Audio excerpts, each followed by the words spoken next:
Hi, I'm Brian Santos, the Wall Wizard, and here's your DIY moment.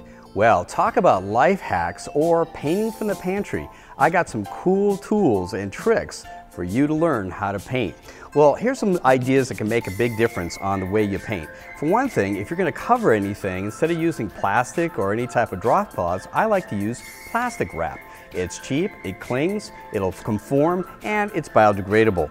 Other things too I like to use are things like wet ones. This is one of the best things to use to clean your surfaces before you paint.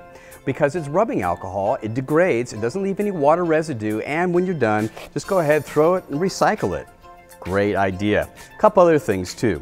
I like to use chapstick on the inside of my glass windows instead of using masking tape. Yeah, don't use petroleum jelly, it just smears up the windows.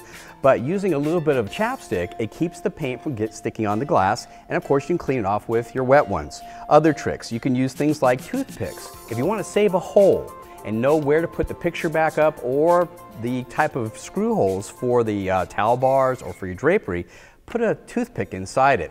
Go ahead, paint right over it, and when you're done, snap the tip off and leave the wood inside. Now when you put the screw back in, it tightens it up and you'll get wobbly brackets. Other things too, when I'm painting around hinges, I use rubber cement. Yeah, don't use masking tape. What you do is go ahead and clean again your surface with a little wet one. Go ahead and apply 2 coats of your rubber cement.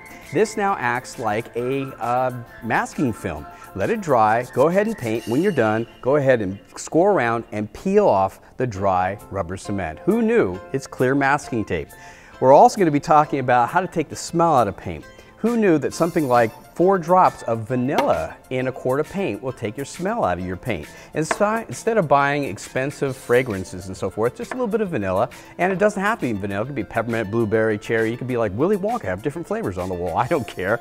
But other things too you can look at is, for instance, how to create your own applicator.